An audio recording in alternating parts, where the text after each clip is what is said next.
یہ ساری چیزیں اللہ نے تہذیب میں رکھی ہے، واجب نہیں کیا، مستحب کا مطلب تہذیب ہے، استحباب رکھتا ہے تمہارے لیے کہ یہ کام کر لو، ٹھیک ہے، اس کی ثواب میں دو برابر دو چار، اور یقین مانیے آپ عظیم بات ہے کہ یہ جو ہے کام انجام دیا جاتا ہے اس کے لیے اللہ نے اہتمام کیا۔ واجب نمازوں کے سلسلے میں اگر آپ پڑھتے ہو تو خالی پڑھ لینا کافی نہیں ہے، بلکہ یہ بھی ضروری ہے کہ لوگوں کو پتہ چلنا چاہیے کہ آپ نماز پڑھتے ہیں، لوگوں کو، یعنی اللہ کو آپ کی شرافت اتنی مطلوب ہے اور آپ کی عزت، اس کو خدا اتنی اہمیت دیتا ہے کہ اگر آپ ہمیشہ گھر میں نماز پڑھتے رہیے اور پڑوس والوں نے کبھی آپ کو نماز پڑھتے ہوئے نہیں دیکھا تو ہم لوگ تو وہ ہوتے ہیں کہ جو پیٹ کے بھی ہلکے ہوتے ہیں، زبان کے بھی ہلکے ہوتے ہیں، فرمایا جو نہیں دیکھتے اور جو نہیں ہوتا ہے اسے تو بیان کر دیتے ہیں۔ اب اگر مان لیے ہم نے کبھی آپ کو نماز پڑھتے ہوئے نہیں دیکھا اور محلے میں یہ ہو کہ بھیا کبھی نمازی نہیں پڑھتے، یہ کہاں نمازی کا کوئی نمازی نہیں ہے، کوئی پڑھتا ہی نہیں نماز، اگر آپ گھر میں پڑھتے ہو، لہذا اللہ کو اتنی عزت آپ کو مطلوب ہے، آپ کی مطلوب ہے کہ خدا یہ چاہتا ہے کہ تنہا آپ اور آپ کے خدا کو نہ پتہ چلے کہ آپ واجب نمازیں پڑھتے ہیں، بلکہ آپ کے جو آپ جیسے افراد ہیں ان کو بھی بتائیے کہ آپ نماز پڑھتے ہیں، ان کو بھی پتہ ہونا چاہیے، اسی لیے حکم رکھا گیا کہ کوشش کرو کہ مسجد میں جا کے نماز پڑھو تاکہ تمہیں کوئی بے نمازی نہ کہے، مجھے فرمایا۔ لیکن یہ تو قانون کی بات ہوئی، قانون پہ اللہ نے یہ خیال کیا، لیکن جب استحباب کی بات آئی، مستحب کی بات آئی تو کہا کوشش کرو کہ جتنا زیادہ خلوت میں یہ مستحبات انجام دے سکتے ہو اتنا زیادہ خلوت میں انجام دو۔ مجھے فرمایا کیوں؟ واجب نمازوں کا دوہرا معاملہ ہے، ایک خدا کے ساتھ ایک بندے کے ساتھ، لیکن مستحب اور تہذیب کی اتنی اہمیت ہے خدا کی نگاہ میں کہ خدا یہ چاہتا ہے کہ میں رہوں اور میرا بندہ رہے، کوئی تیسرا نہ رہے، ایک تلوار کا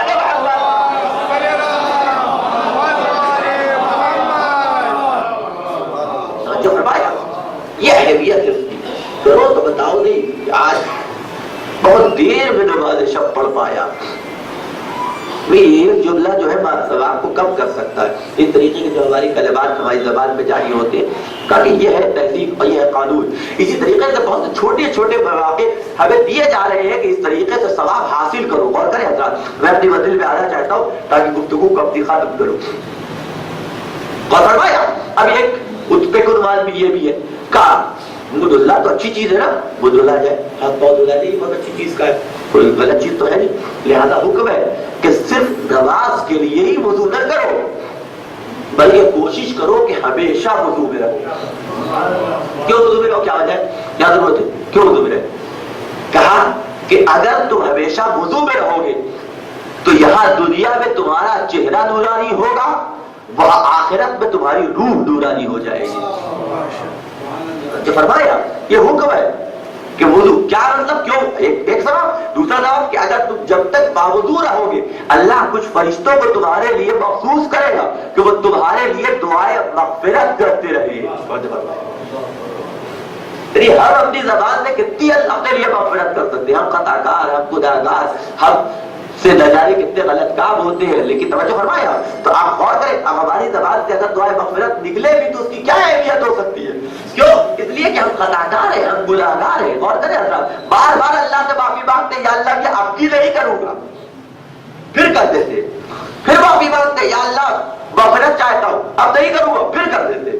تو اب اتنی مرتبہ، اب ایک مرتبہ آپ سے کوئی 10 روپیہ مانگے کا کل دے دوں گا اور کل نہ ہو تیسرے دن لے کر کے دے دے، وہ دن بیت جائے تو تیسرے دن ہی آپ کے زبان پہ اگر آئے دل میں شک تو پیدا ہو، کہا تھا کل لانے کے لیے آج تک لائے نہیں ہے، آج بھی ٹھیک نہیں لگتے۔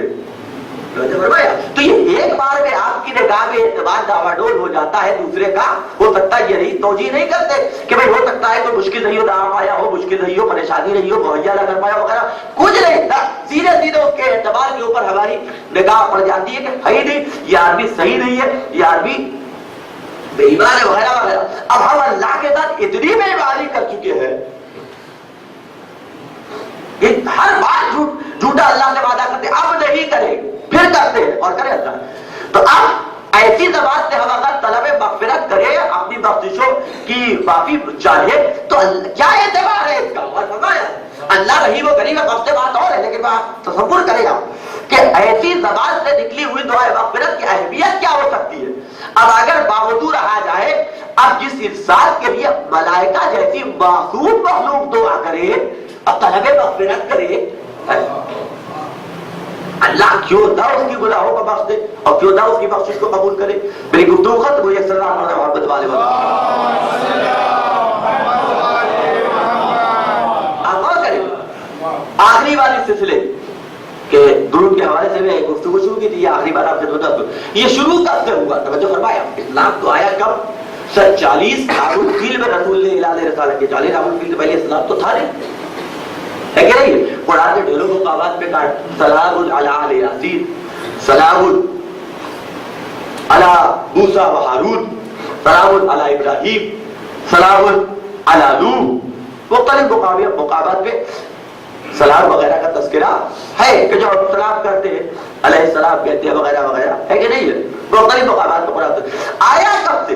آپ تاریخ اٹھا کے دیکھیے گا کہ پوری تاریخ میں اور عرب کی پوری ہسٹری میں تنہا بنی ہاشم کے 2 شیوے تھے، تنہا بنی ہاشم کے 2 شیوے کہ جو بعد میں اسلام کے قانون میں تبدیل ہو گئے۔ ایک یہ تھا کہ بنی ہاشم کا یہ دستور تھا کہ جب بھی مکے میں آتے تھے تو خانہ کعبہ کا طواف کرتے تھے، جب بھی مکے سے جاتے تھے تو خانہ کعبہ کا طواف کر کے جاتے تھے۔ دوسری چیز کہ جو بنی ہاشم کا شیوا تھی وہ تھی سلام، جب بھی ملتے تھے تو ایک دوسرے کو سلام کر کے وہ خاطب کرتے تھے۔ سلام مطلب محبت والے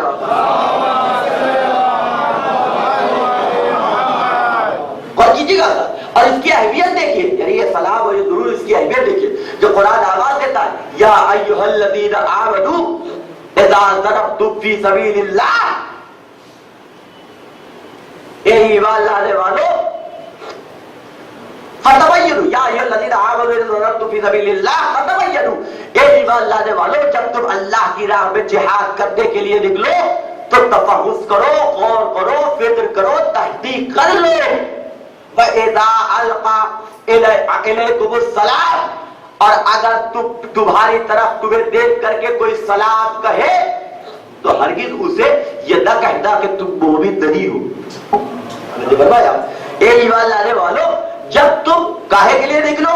جنگ کے لیے نکلو، جہاد کے لیے نکلو اللہ کی راہ میں، اور تمہاری طرف کوئی سلام کر دے تو ہرگز یہ نہ کہنا کہ لست مومنا، کہ تم مومن نہیں ہے، تو وہ بھی نہیں۔ اگر سلام کر دے یعنی کیا مطلب؟ اسلام یہ کہہ رہا ہے کہ جہاد کے لیے نکلو، اگر کوئی تمہیں سلام کر دے تو اب اس سے جنگ نہ کرنا، وہ مومن ہے، وہ مومن ہے۔ یہ آیت کا مفہوم نکلا اور فرمایا وہ مومن ہے، اس سے جنگ نہ کرنا، وہ صاحب ایمان ہے، وہ مومن ہے۔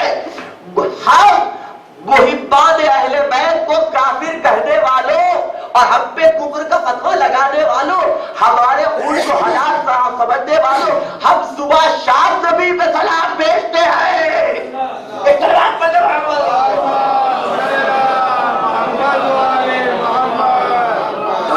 قرآن کہہ رہا ہے کہ اذا ضربتم فی سبیل اللہ فتبینوا، جب تم نکلو جہاد کے لیے تو غور و فکر کرو، اور تمہارے اوپر اگر کوئی سلام کر دے تو یہ نہ کہنا کہ لست مومنا، کہ تم مومن نہیں ہے۔ اور فرمایا، اور کیا مطلب؟ قرآن کے مفہوم اس آیت کا یہ نکلتا ہے کہ جب بھی تم جہاد کے لیے نکلو اگر کوئی سلام کر رہا ہے تو سب سے جہاد کرنا، سلام کرنے والے سے جہاد نہ کرنا۔ اور فرمایا اس کے اوپر تمہاری تلوار نہیں چلنی چاہیے۔ عزیزان گرامی، حدیث کے ساتھ اس دعا کا نام ہے کہ جس میں 36 مرتبہ سلام ہے، 36 مرتبہ سلام۔ اور کرے حضرات، بیٹا آیا تو سلام، دوسرا بیٹا آیا تو سلام، شوہر آیا تو سلام، توجہ رکھیے گا، بیٹی آئی تو سلام، جبریل آئے تو سلام۔ اور کرے حضرات، یہ صلح و سلامتی کا گھر کہ جہاں سے سلام شروع ہوا ہے، قرآن کہہ رہا اس سے جنگ نہ کرنا۔ اب اگر اس کے باوجود اسی دروازے پہ کوئی لکڑیاں لے کے آگ لے کے جمع ہو جائے تو اس سے مخالف قرآن و سنت نہ کہا جائے تو اور کیا کہا جائے؟ ایک سلوات پڑھو۔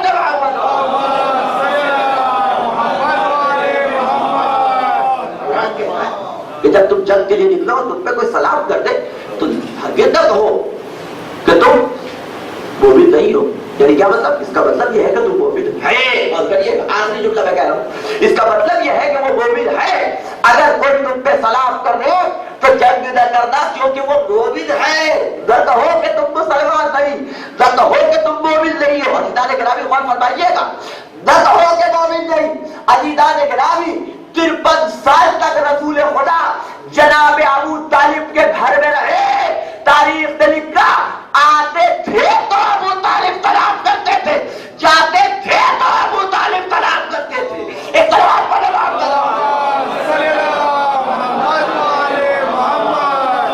اب اس کے باوجود مسلمان کہے کہ یہ مومن نہیں تھے تو قرآن کہہ رہا ہے اگر سلام کر دے تو یہ نہ کہو مومن نہیں تھا. قرآن بدلا کر رہا ہے پھر بھی کہہ رہے ہو. ایک سلام پر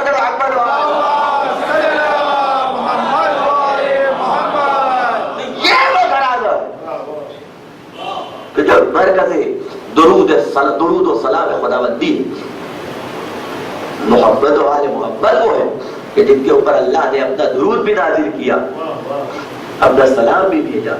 کسی اور صحابی کے لیے یہ پہلو آپ کو نہیں ملے گا. بسم اللہ الرحمن الرحیم, یا ایھا الذین آمنوا, اے ایمان لانے والو. مومنین سے گفتگو ہے. ان اللہ و ملائکتہ, بے شک اللہ اور ملائکہ یصلون علی النبی, نبی پہ درود و سلام بھیجتے ہیں. یا ایھا الذین آمنوا, اے ایمان لانے والو تم بھی درود و سلام بھیج دو. کون سا درود و سلام؟ کہ جو درود و سلام بھیجنے کا حق ہے. اس سے بڑھ کی عظمت کیا ہو سکتی ہے؟ فضائل اہل بیت کو بیان کرنے کے لیے جس آیت کو کا انتخاب کیا جاتا ہے اور جسے پیش کیا جاتا ہے انہی آیات میں سے یہ ایک آیت ہے کہ جہاں اہل بیت پہ درود و سلام کا تذکرہ. یہ اور بات ہے کہ جن پہ درود و سلام بھیجنے کا حکم تھا, مسلمانوں نے انہی کے اوپر کبھی جلتی ہوئی لکڑیاں پھینکی, کبھی گھر کو آگ لگائی, کبھی اس کے اوپر وہ مظالم ڈھائے گئے. اب تصور کیجئے گا, باپ اتنی خدمتیں کر کے انجام دے کے اس دنیا سے گیا, وہ عرب کے بدو, وہ عرب کے جاہل کہ جو صرف کھیت میں اور باغ میں ایک اونٹ کے آگے چل جانے کی بنیاد پہ 100 سال جنگ کرتے تھے, جو اپنی زندہ بیٹیوں کو آسانی سے دفن کر دیتے تھے, مار دیا کرتے تھے. وہ جنہیں نہ بات کرنے کا سلیقہ, نہ گفتگو کرنے کا ڈھنگ, نہ زندگی بسر کرنے کا انداز معلوم, نہ اٹھنے بیٹھنے کے آداب معلوم, نہ کھانے پینے کا سلیقہ معلوم. ان بدوؤں کو اس لائق بنایا, اس قابل بنایا کہ وہ اشرف المخلوقات کہلائے. آج جس کے اوپر وہ فخر کر رہے ہیں. اور نبی کو گئے ہوئے چلیے کئی سال ہو گیا ہوتا, 1 سال 2 سال 3 سال 4 سال 5 سال کا عرصہ بیت گیا ہوتا تو بات سمجھ میں آتی ہے کہ لوگ بھول گئے تھے. ابھی نبی کو گئے ہوئے صرف 4 دن ہوئے بس. نبی دنیا سے گیا, جنازہ چھوڑ کے چلے گئے. اب جب واپس آئے تو تعزیت دینے کے لیے نہیں, فرصہ دینے کے لیے نہیں, نبی پہ آنسو بہانے کے لیے نہیں, نبی پہ گریہ کرنے کے لیے نہیں, بلکہ ایک صدا بلند ہوئی, خلو ابو الحسن, ابو الحسن کو باہر نکالو, ہمیں بیعت لینی ہے. اور گلے میں رسی ڈال کر کے علی ابن ابی طالب کو باہر کھینچا جا رہا ہے. جب فاطمہ زہرا کا انتقال ہوا, کیا عمر تھی جب فاطمہ زہرا کی؟ 18 سال. 18 سال. نبی کے انتقال کے 70-72 دن بعد یا 95 دن کے بعد بیوی اس دنیا سے چلی گئی. تاریخ نے لکھا ہے 70-72 بہت دن نہیں ہوتے. کیسا بھی کمزور ہو جائے, کیسی بھی مصیبتیں پڑ جائے, کیسی بھی مشکلات پڑ جائے, 18 سال جوانی کا عالم ہوتا ہے. اے جوانی کا عالم, انسان کے لوگوں میں تازہ خون دوڑ رہا ہوتا ہے. لیکن تاریخ نے لکھا کہ ایسے مصائب ڈائے گئے کہ بیوی عصا لے کر کے کمر جھکا کے چلتی تھی. کمر جھکا عصا لے کے چلتی تھی. آپ سوچئے باپ اس دنیا سے گیا ہے، بننے والا ہمارے گھر میں کوئی بن جائے، معمولی باپ جس نے کبھی اپنی اولاد کے لیے کوئی خاص کام انجام نہ دیا ہو، معاشرے میں کوئی حیثیت نہ ہو، وہ بھی بن جائے۔ تو بیٹوں اگر چاہتے ہیں، بیٹے اولادیں اگر محبت کرتی ہیں، بیٹیاں اگر اپنے باپ سے پیار کرتی ہیں، تو یہ غم ان سے بھلائے نہیں بھولتا۔ ایک ایک چیز کو دیکھ کر کے انہیں اپنے باپ کی یاد آتی ہے، میرا بابا یہاں سویا کرتا تھا، میرا بابا یہاں بیٹھا کرتا تھا، میرا بابا یہاں بیٹھ کے کھانا کھاتا تھا، میرے بابا کو یہ چیز پسند تھی۔ اس طریقے سے بیٹیاں تذکرہ کرتی ہیں۔ اور واقعات کسی کہا بھی گیا ہے کہ بیٹیوں کی بڑی اہمیت ہے، بیٹیوں کو اپنی قدر سے کی نگاہ سے دیکھو، اس لیے کہ بیٹی اپنے باپ کے جنازے کی زینت ہوا کرتی ہے، بیٹی اپنے باپ کے جنازے کی زینت ہوا کرتی ہے۔ یہ ہے بیٹیوں کی اہمیت، یہ ہے بیٹیوں کی وفاداری، اور یہی وجہ بھی ہے کہ باپ کے دل میں اپنی بیٹیوں کے لیے زیادہ محبت ہوتی ہے، زیادہ الفت ہوتی ہے۔ اگر باپ کو کچھ ہو جائے تو بیٹے سے پہلے جس کا دل بے چین ہوتا ہے وہ ہے بیٹی۔ آپ تصور کیجیے اگر کوئی معمولی آدمی اس دنیا سے چلا جائے تو بیٹیاں ایسے بے چین ہو جائے، چاہے کہ سید المرسلین خاتم النبیین اس دنیا سے گیا ہوگا تو فاطمہ کا عالم کیا ہوتا ہوگا، کس طریقے سے بیوی روتی ہوگی، کس طریقے سے گریہ کرتی ہوگی۔ لیکن عزیزان گرامی، نبی کو گئے ہوئے کچھ دن ہوا ہے اور آ کے لوگوں نے علی سے شکوہ کیا، یا علی ابن ابی طالب فاطمہ زہرا سے کہہ دیجئے کہ اگر دن کو روتی ہے تو شام کو نہ رویا کرے، اگر شام کو اپنے بابا کو یاد کر کے روتی ہے تو دن میں بات اب نہ کیا کرے، کیونکہ ہمارے آرام میں خلل پڑتا ہے۔ مولا نے آ کے فاطمہ زہرا سے بتایا ہوگا۔ آپ تصور کیجئے کہ فاطمہ زہرا کے دل پہ بیتی کیا ہوگی۔ کسی کا پڑوس میں کوئی باپ مر جائے کس طریقے سے لالا و شیور کی آوازیں بلند ہوتی ہے گھروں میں، لیکن کسی پڑوسی کو آ کے شکوہ کرتے ہوئے دیکھا ہے آپ نے کہ پڑوسی آ کر کے شکوہ کرے کہ بھائی مر گیا تمہارا مرا، ہم سے کیا مطلب ہے، گریہ نہ کرو، ہمارے آرام میں خلل پڑتے۔ جس بھی طور پہ بھی اگر اس کے غم میں ہم نہ شریک ہو جائے تو قلبی طور پہ شریک ہو جاتے۔ جو نہ روئے اس کا باپ بنا ہے، جو نہ گریہ کرے اس کا اپنا اس دنیا سے گیا ہے۔ توجہ فرمائے آپ، کسی مذہب سے بھی تعلق رکھتا ہو، کسی قوم سے بھی تعلق رکھتا ہے، لیکن انسان کے دل میں ہمدردی پیدا ہو جاتی ہے کہ میرے پڑوس میں اگر رو رہا ہے، ہمیں تھوڑی سی مشکل بھی ہو رہی ہے تو ہونے دو۔ توجہ فرمائیے گا، لیکن آگے کہا جا رہا ہے کہ یا علی فاطمہ سے کہہ دو کہ ہمارے آرام میں خلل پڑتا ہے، دن میں روتی ہے تو رات میں نہ رویا کرے، رات میں روتی ہے تو فاطمہ سے کہا یا علی بن ابی طالب نے بی بی اگر آپ کو آپ کے بابا کی یاد ستائے چلی جائیے گا شہر سے باہر، کسی مقام کے اوپر بیٹھ کر کے روئیے گا، وہاں آنسو بہا لیا کیجیے۔ تو تاریخ یہ بتاتی ہے کہ جب صبح نمودار ہوتی تھی، حسن حسین کا کندھا پکڑ کے ہاتھ پکڑ کے بی بی مدینے سے باہر چلی جاتی تھی۔ ایک درخت تھا وہاں پہ بیٹھ کر کے جناب فاطمہ زہرا اپنے بابا کو یاد کر کے اسی کے سائے میں رو لیا کرتی تھی۔ عزیزوں، بی بی باہر چلی گئی تھی، شہر سے نکل گئی تھی، اب آپ کے آرام میں کون سی تکلیف پہنچ رہی تھی، لیکن مولا کائنات نے کچھ دنوں کے بعد محسوس کیا کہ فاطمہ کچھ زیادہ کمزور ہو گئی ہے، چہرے کا رنگ کچھ زیادہ ہو گیا ہے۔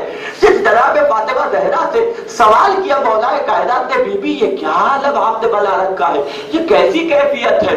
فاطمہ نے جواب دیا، اے ابو الحسن کیا پوچھتے ہو، جس درخت کے نیچے میں بیٹھ کے اپنے بابا کو یاد کرتی تھی، ان مسلمانوں نے وہ درخت بھی کاٹ دیا۔ اب فاطمہ دھوپ میں بیٹھ کے عرب کے جلتے ہوئے ریگستان میں دھوپ میں بیٹھ کے اپنے بابا کو یاد کرتی ہے۔ ہاں عزیزان گرامی، صرف 70-72 دن یا 50 دن کے درمیان میں جو مصیبتیں پڑی تو بی بی نے برسیہ پڑھا ہے کہ صبت علیہ مصائب اللوعتہا صبت علی الایام سرد لیالیا۔ وہ مصیبتیں مجھ پہ پڑی کہ اگر یہ مصیبتیں دن کی روشنی میں پڑتی تو وہ رات کی تاریکی میں بدل جاتی ہے۔ اب غور کیجئے، صبت علیہ اس طریقے سے میرے اوپر مصائب ٹھائے گئے۔ صبح کا لفظ دیکھیے عزیزان گرامی، اڈیلنا اور ڈالنا دو طریقے سے ہوتا ہے۔ ایک گلاس میں یا ایک جگ میں پانی لے کر کے ایک طریقہ ڈالنے کا یہ ہے کہ تھوڑا تھوڑا کر کے آہستہ آہستہ آپ اس پانی کو زمین میں گرائیے، ایک طریقہ یہ بھی ہے۔ دوسرا طریقہ یہ ہے کہ پانی جگ میں بھرا ہوا ہو، ایک دم سے اسے زمین کے اوپر پر پلٹ دیجیے. توجہ فرمایا, بیوی نے یہ نہیں کہا کہ صبح کے بانی یہ نہیں ہوتے کہ یکے بعد دیگرے مصیبت ڈالی جائے, نہیں, صبح کے بانی یہ ہوتے ہیں کہ ایک ساتھ سارے مصیبتوں کے پہاڑ توڑ دینا. بیوی کہہ رہی مجھ پہ ایک ایک کر کے مصیبت نہیں ڈالی گئی, بلکہ ساری مصیبتوں کا پہاڑ ایک ساتھ میرے اوپر توڑ دیا گیا. علیہ وسائبون, اور بیوی اس دنیا سے چلی گئی. ہاں عزیزان گرامی, شکوہ نہیں کیا بیوی نے کسی مسئلے کے اوپر, مصیبتیں اپنے اوپر برداشت کرتی رہی. جانتی تھی کہ علی خود مصیبتوں کا شکار ہے, کس قدر پریشان ہے علی.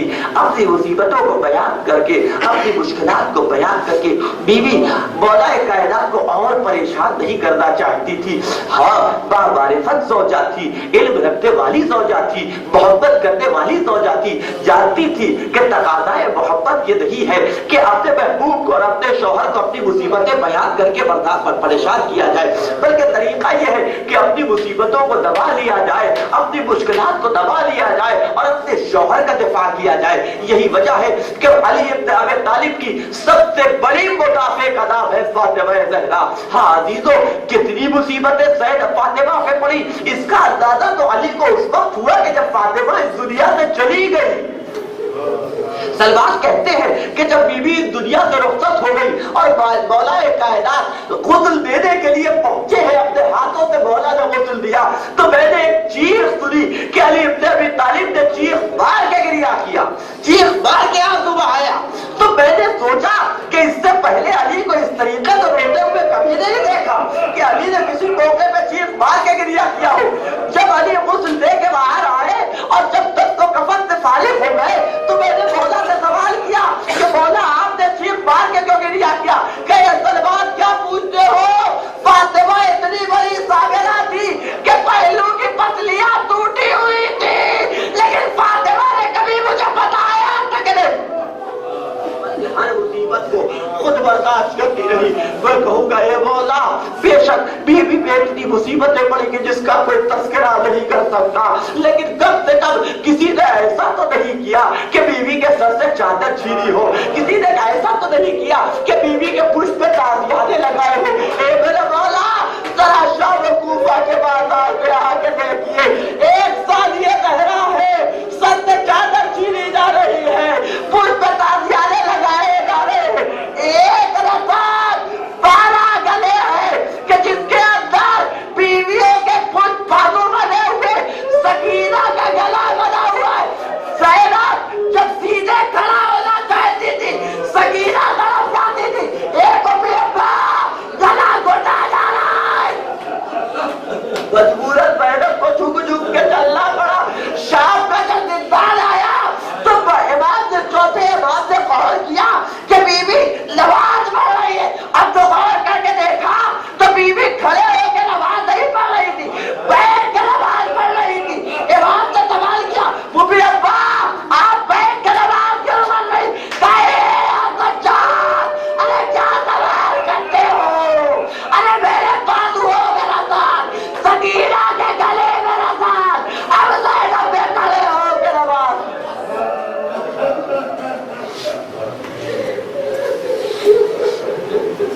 اِنَّا لِلَّهِ وَإِنَّا إِلَيْهِ راجعون. وسيعلم الذين كفروا أي منقلب ينقلبون. اللهم بحق محمد وأنت المعبود, وبحق علي وأنت الأعلى, وبحق فاطمة وأنت فاتح السماوات, وبحق الحسن وأنت المعقب, وبحق الحسين وأنت قديم الإحسان, وبحق أئمة التسعة الطاهرين بالذرية حسين عليه السلام. ربنا تقبل منا انك انت السميع العليم. ربنا آتنا في الدنيا حسنة وفي الآخرة حسنة وقنا عذاب النار. 19 محرم انشاءاللہ 7 بجے ایک مجلس سے اعزاز مصطفیٰ علی